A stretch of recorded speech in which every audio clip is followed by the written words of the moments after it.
네, 안녕하세요. 오늘 미국 부채 한도 상향 조정과 관련된 내용으로 영상 한번 준비를 했고요.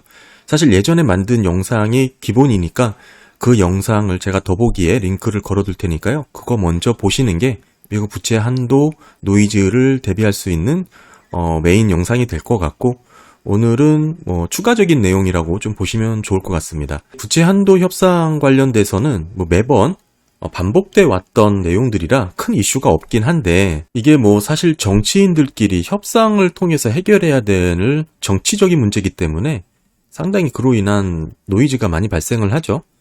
부채 한도를 실패하지는 않을 겁니다. 궁극적으로. 그렇긴 한데 협상 없이 재무부 주도로 지금 부채 한도를 해결할 수 있는 방법이 있습니다. 지금 세 가지가 있고요. 궁극적으로는 이 디폴트를 회피할 수 있는 방법이 되겠죠. 근데 사실 이 방법이라기보다는 이 방법이 갖고 있는 그 의미가 어떤 부분인지가 제가 보기엔 더 중요하다고 생각을 하는데요. 지금 최근 기사죠? 지금 보시면 폴 크루크먼도 그 미국의 디폴트는 대안을 가지고 있다. 세 가지 정도의 대안이 있다. 라고 이제 주장을 했습니다. 첫 번째는 수정헌법 14조를 발동하고, 두 번째는 백금 주화를 만들자, 세 번째는 프리미엄 채권을 발행하자, 세 가지가 이렇게 주장을 했는데, 사실 이 주장은 이 자료는 1월 31일이죠. 우리 한국은행이 만든 보고서입니다. 동일합니다. 그러니까 즉 오래전부터 있어 왔던 뜻이라는 거고요. 폴 크루크먼이 지금 얘기했다고 해서 지금 이슈가 되는 방법이 아니고, 부채 한도 또는 국가 부채 또는 이런 화폐 관련된 이슈가 있을 때마다 항상 언급되어 왔던 이슈라고, 주제라고 이렇게 말씀을 드리고 싶고요. 지금 이 부채 한도를 해결할 수 있다는 대안 세 가지, 이 방법 세 가지가 궁극적으로는 통화정책의 원칙과 틀을 깨는 것들입니다. 그리고 재정적 편법이긴 합니다. 사실 그러니 실현 가능성이 희박하죠. 그렇긴 하지만 저는 개인적으로 이런 방법들이 이미 재정 적자 시대로 들어섰고, 궁극적으로는 채무 불이행보다는 부채 한도를 무시하는 쪽으로 흘러가는 게 더 나은 선택이 될 수밖에 없다라는 것을 이야기하고 있다. 그러니까 즉 이 부채 한도를 무시하는 쪽에 더 나은 선택이 있을 것이다라고 지금 해석을 하고 있는 것이죠. 이 대안 세 가지가 실질적인 대안이라고 주장을 하는 게 아니고, 이 대안 세 가지의 의미를 따져보면 이제는 채무 불이행에 대한 이슈보다는 부채 한도에 대한 논의 자체를 무시하는 쪽이 더 나은 선택이 될 것이다. 즉 앞으로는 기존의 통화정책의 틀을 좀 벗어나는 그런 논의가 조금 확대되어야 된다라는 생각을 갖고 있다는 뜻입니다. 영상을 쭉 보시면 좀 이해하실 거라고 생각이 들고요. 폴 크루크먼도 그렇고 한국은행이 조사한 세 가지 방법 모두 동일하죠. 첫 번째부터 살펴보면 지금 수정헌법부터 한번 들여다보겠습니다. 수정헌법 14조죠. 이 내용은 연방정부의 모든 채무는 준수돼야 한다는 내용입니다. 즉 국가부채의 타당성을 못 박아 놓은 것이에요. 국가 채무 문제 삼지 말라라고 명확하게 명시한 것이죠. 그러니까 이런 법리적 해석을 통해서 채무 상환을 못한다는 뜻은 반헌법적인 해석이 될 수 있으니, 부채 한도 증액안을 통과하는 것은 이걸 논의할 자체가 없다는 뜻입니다. 즉 채무 상환이 가능하다라고 충분히 해석할 수 있다라는 뜻이 되는 거고요. 결론적으로는 국가가 지은 채무에 대해서 그 의문을 제기하지 말라라는 그런 법리적인 지금 조문이 되기도 하는데, 이건 법리적으로 다퉈야 될 부분이라서 사실 경제적인 측면과는 조금 거리가 있고요. 다음은 1조 달러 코인을 발행하자라는 얘기입니다. 이 내용이죠. 재무부가 백금 주화 코인, 그러니까 비트코인이 아니고 이런 동전 코인을 말하는 겁니다. 주화, 동전. 백금 주화를 발행하자. 얼마짜리? 2조 달러짜리 동전 2개를 만들자. 이런 뜻입니다. 재무부가 발행할 수 있는 코인의 액면가는 지금 현재 기준으로는 제한이 없습니다. 10달러짜리를 만들든 100달러짜리든 만들든 1조 달러짜리를 만들든 제한이 없어요. 그러니까 백금 주화를 코인을 주조해서 만들어서 기념 주화를 만들자. 이렇게 하면 야당과의 협상이 불필요해지겠죠? 그러니까 행정부 주도로 기념 주화를 자유롭게 발행할 수 있는 권한을 이용하자라는 의지입니다. 이 취지를 확대해보면 1조 달러뿐만 아니라 10조, 100조 달러도 기념주화를 만들 수가 있는 것이죠. 이게 연준은 화폐를 찍지만 재무부는 동전을 찍을 수 있는 법률에서 시작을 하고 있는 그런 주장이고요. 근데 사실 이런 주장은 오래된 얘기입니다. 이 1조, 벌써 기사만 해도 2020년도죠? 예전부터 있어 왔던 얘기인데, 이 1조 달러 지금 백금 동전, 주화, 이거를 만들자는 얘기는 다소 황당해 보이긴 하지만, 이 부채 한도 난항이 예상될 때마다 반복적으로 나왔던 얘기예요. 이게 처음 언급됐던 게 2013년이기도 한데, 당시에도 폴 크루크먼이 여기에 청원에 동참하기도 했었습니다. 어찌 보면 다소 황당한 아이디어일 수 있는데, 왜 시간이 지난 지금도 계속해서 이게 확대되고 있을까요? 이렇게 재무부가 동전을 법리적으로 발행을 할 수 있다. 것까지는 오케이죠. 그러면 이렇게 발행한 동전을 연준에 예치를 하게 됩니다. 그리고 연준에 예치를 한 다음 연준은 그 재원으로 재무부가 재원을 쓸 수 있게 된다라는 뜻이죠.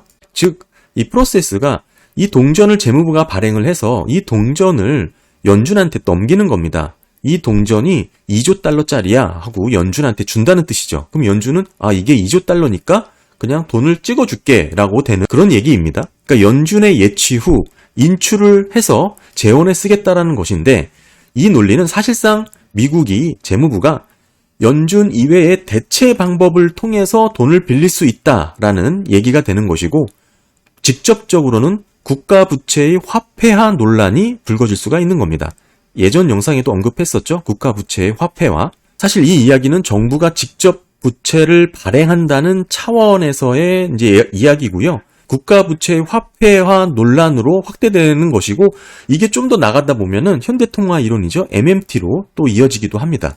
국가 부채 화폐화 이슈 중에 핵심은 연준이, 중앙은행이 재무부, 미국 국채를 직접 매입하지 못하도록 금지하고 있는 법령에서부터 시작을 합니다. 연준은 공개시장에서만 국채를 매입, 매도할 수가 있어요. 그런데 이게 선례가 깨진 게 있었죠. 코로나 때 깨졌습니다. 재무부가 3조 달러에 가까운 채권을 발행했고, 이걸 시장에 풀 수가 없으니 연준이 직접 매입을 했습니다. 물론 페이퍼 컴퍼니를 통한 우회의 방법을 썼지만 결국 국가부채 화폐화에 대한 논란을 피하지는 못했죠. 왜냐하면 당시에는 코로나라는 시기가 급박한 시기가 있었기 때문에 그랬고요. 즉 얘기를 다시 코인으로 돌아보면, 이 주화로 돌아보면은 궁극적으로는 재무부가 발행한 이 액면가가 높은 동전, 주화를 연준이 받아줘야 하는 문제가 남아있는 것이죠. 다시 이슈가 돌아서 국가부채 화폐화에 대한 문제로 이어지는 것입니다. 지금 국가부채 화폐화 논란은 제가 영상을 많이 담았긴 했는데, 이 논란의 핵심은 그거죠. 지금 달러화에 대한 신뢰가 하락할 수 있다. 이로 인해 생기는 부작용이 만만치가 않다는 것인데, 달러 발행량이 많아지면 달러 가치가 떨어진다라고 주장하는 쪽이 있는데, 전혀 그렇지 않다라고 주장하는 쪽도 있습니다. 일본을 봐라. 전통 경제학에서는 해석하기 힘든 일본의 경제를 좀 봐라는 것이죠. 이미 죽었어야 할 일본 경제가 지금까지도 숨이 붙어 있고, 오히려 기축통화의 지위를 잃지도 않고 있습니다. 오히려 최근에는 워런 버핏이 일본 투자가 늘어나고 있죠. 이미 세상은 현대통화 이론의 상태로 접어들었다. 저는 이렇게 생각을 하고 있고요. 일본 중앙은행은 채권으로만 화폐를 찍는 게 아니고요. 주식도 사들이면서 경기를 부양하고 있습니다. 이미 전통 경제학에서는 이미 죽었어야 할 일본이 아직까지도 건재하다라는 것은 우리가 예전부터 알고 있었던 상식에 가까운 경제 이론이 이게 정말 맞는 건가? 한번 다시 되돌아봐야 할 문제라고 생각을 하고요. 이걸 차치하더라도 일본은 이미 미국보다 한참 먼저 가 있습니다. 이런 의미에서 보면 미국은 아직 여유가 많다라는 뜻이에요. 미국은 이제 초입입니다. 08년 금융위기부터 시작한 것에 불과해요. 사실 이런 내용은 예전 영상에 다 있으니까 한번 참고해 주시면 좋을 것 같은데, 사실 제가 어디에 들어가 있는지는 잘 모르겠어요. 중간중간 영상에 포함된 내용이라서 좀 감안해 주시면 좋을 것 같고, 그리고 마지막은 프리미엄 채권을 발행하자는 것이죠. 초고금리 국채를 발행하자, 그런 뜻입니다. 이 뜻은 프리미엄 채권을 발행하자. 즉 예를 들어서 현재 5%의 구체가 있다라고 놓고 보면 지금 금리를 높여서 10%짜리 프리미엄 채권을 발행하자라는 뜻입니다. 즉 부채 한도에 문제가 되는 것은 부채 한도 상향입니다. 상향. 이 상향을 협상을 안 해주기 때니까 문제가 되는 건데 이 상향을 회피할 수 있는 방법은 부채 한도는 어떻게 계산이 되냐? 채권의 액면을 기준으로, 액면가를 기준으로 계산이 됩니다. 그러니까 시장가를 높이는 그런 꼼수를 생각해낸 것이죠. 초고금리 국채를 발행하자. 즉 프리미엄 채권을 발행을 해서 예를 들어 10%짜리 채권을 잼부가 만들었다. 그러면 이거를 시장의 경매에 붙일 수가 있겠죠. 왜냐하면 지금 현재 5%의 채권을 거래가 되고 있기 때문에 한시적으로 10%짜리 채권을 사게 되면, 만들게 되면 시장에서는 이렇게 경매를 붙일 수가 있겠죠. 100억이라는 액면가에 5% 정도의 수익률을 주는 채권 시장이 지금 형성돼 있다. 그런데 100억에 10%짜리 채권을 발행했다. 그 뜻은 경매로 104억 원에 이 채권을 팔 수 있다라는 뜻이 되는 것이죠. 다시 얘기를 돌아가 보면 결국 부채 한도는 채권 액면가를 기준으로 계산이 되니 지금 시장에서 프리미엄 높은 채권을 발행해서 경매로 더 높게 거래를 시장가로 팔아버리자, 거래하자. 그렇게 되면 부채 한도 상향 조정 없이도 이 문제를 해결할 수 있다. 이런 뜻이 되는 겁니다. 지금 언급되고 있는 채무불이행, 국가부채 한도 상향 조정에 대한 지금 세 가지 대안은 사실 이 세 가지가 다고요. 예전부터 논의되던 사항들입니다. 사실 새로운 게 아니고요. 그런데 사실 이 1조 달러 코인 주화 발행은 지금 옐런조차도 재무부 장관조차도 상당히 부정적인 입장을 갖고 있었고 실현 가능성을 그렇게 높게 보고 있지는 않습니다. 하지만 저는 이 세 가지 대안들이 주고 있는 의미에 대해서는 한번 고민을 해볼 필요가 있다라고 생각을 하는 취지로 영상을 만들었고요. 궁극적으로 부채 한도는 조정이 될 것입니다. 협상이 될 것인데 이제 재정적자 시대로 들어섰다. 그리고 현대통화의 이론 MMT에 대해서는 불가피한 흐름으로 접어들었다라고 저는 생각을 하고 있습니다. 사실 이 부분을 정립을 정확하게 하지 않고서는 달러 투자가 그렇게 매력적으로 다가오지 않겠죠. 사실 지금 제가 언급한 주제들 하나하나만 갖고도 방대한 분량이긴 하고 첨예하게 경제학자들 사이에서도 지금 대립을 하고 있는 이슈이기 때문에 이렇게 짧게 다뤄볼 수 있을 만한 내용은 아니고요.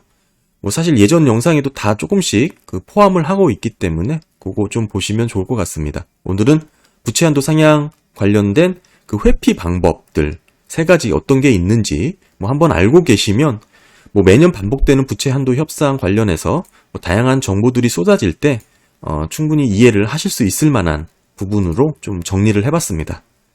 감사합니다.